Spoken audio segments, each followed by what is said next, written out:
Okay. So second case of Raoult's law. You have already seen about first case of Raoult's law. Here I am discussing about second case of Raoult's law in which solution containing non-volatile solute plus volatile solvent. It means एक ऐसा solution हम लोग ले रहे हैं जिसमें एक non-volatile solute है और दूसरा volatile solvent है.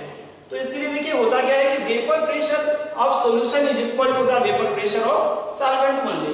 और vapour pressure of pure liquid is more than solution. It means solution का जो वेपर प्रेशर होता है उससे ज्यादा वेपर प्रेशर किसका होता है? सॉल्वेंट का वेपर प्रेशर होता है या प्योर लिक्विड का वेपर प्रेशर होता है. Then you can say that here partial vapour pressure of component A in the solution. It means we have a solution in which two components are present. One component is solute which is non-volatile and other component is solvent which is volatile. Then you can see that A and B two components are present in the solution. But जो vapour pressure बनेगा क्योंकि non volatile है तो वो vaporise नहीं होगा और जो वोलेटाइल है वो केवल वेपराइज होगा. तो सपोज दैट हमारा जो वोलेटाइल सॉल्वेंट है वो क्या है? लिक्विड A है. Then you can say that the partial vapor pressure of liquid A is directly proportional to the mole fraction of A, component A, mole fraction of component A, PA directly proportional to XA. Then you can write here PA is equal to P naught A XA. This is the partial vapor pressure of liquid A, and P naught A is the pure form vapor pressure of pure forms of liquid A, P naught A, and X is the mole fraction of liquid A. Here difference in vapor pressure. difference कब बन रहा है? ये तो हमारा pure condition partial vapour pressure of liquid A के लिए है. अब अगर हम डिफरेंस लेते हैं तो सॉल्यूशन जब बनेगा तो सॉल्यूशन में एक तो हमारा प्योर कंडीशन में वेपर प्रेशर कितना है? P naught A है और पार्शियल वेपर प्रेशर PA है. कब? लिक्विड की कंडीशन सॉल्यूशन की कंडीशन में. सपोज दैट ये हमारा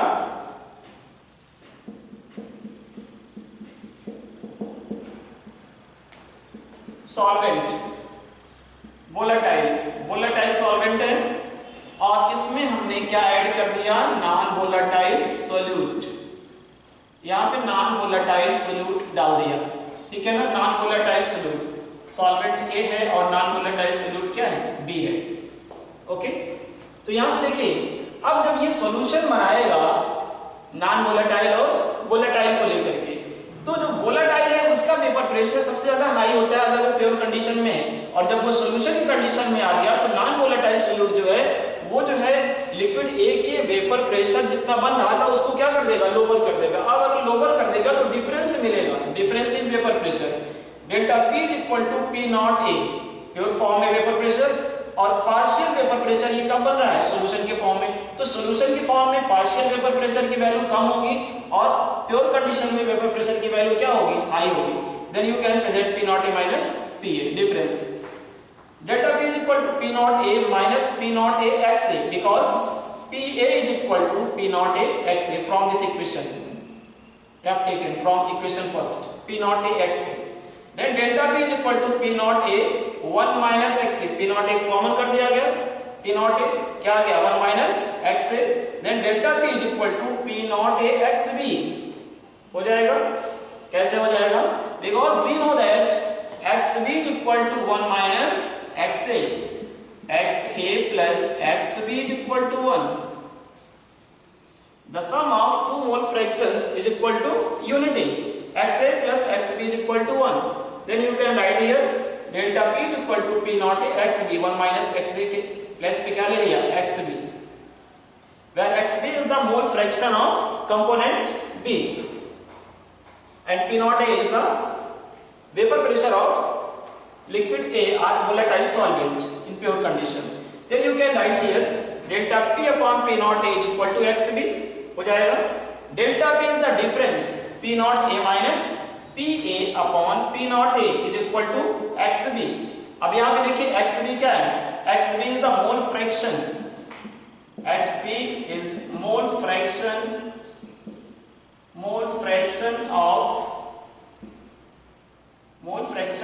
component B or solute. You can say that solute. And P naught A vapor pressure of A in pure condition,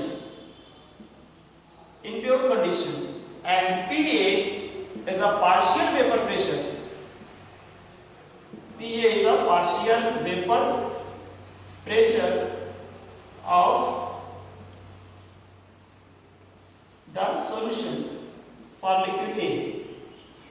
Okay, then this P naught A minus PA is equal to the lowering in vapor pressure, क्योंकि जो हमारा vapour pressure में decreasement आएगा वो किसके कारण आएगा, जब P नॉट A से हम PA को क्या करेंगे, माइनस कर देंगे, क्योंकि PA का जो वेपर प्रेशर होगा वो कम होगा और P नॉट A का वेपर प्रेशर क्या होगा, हाई होगा, तो इससे इसको माइनस कर देंगे तो क्या हो जाएगा, this is lowering in vapour pressure. But अगर हम इसको इसके टर्म्स में लेंगे, this is relative, P naught A से कंपेयर करेंगे, which is vapour pressure of liquid air in pure condition, इससे कंपेयर करें तो हमें क्या मिल जाएगा, P naught A minus PA upon P naught A is relative lowering in vapour pressure. Okay, तो this is called second case of Raoult's law. अब यहां से आप डिफिनीशन दे सकते हैं किसकी, RLVP। RLVP को डिफाइन कर सकते हैं, what is RLVP, relative lowering in vapor pressure, relative lowering in vapor pressure, RLVP, which is also called second case of Raoult's law, relative lowering of vapor pressure। कैसे define करेंगे, this value is called relative lowering of vapor pressure which is equal to the mole fraction of component B। अब यहां से the relative lowering of vapor pressure of the solution is equal to the mole fraction of non-volatile solute, mole fraction of non-volatile solute, XB is the mole fraction of non-volatile solute। यहां से define कर लेंगे इसको। Is it clear? Okay।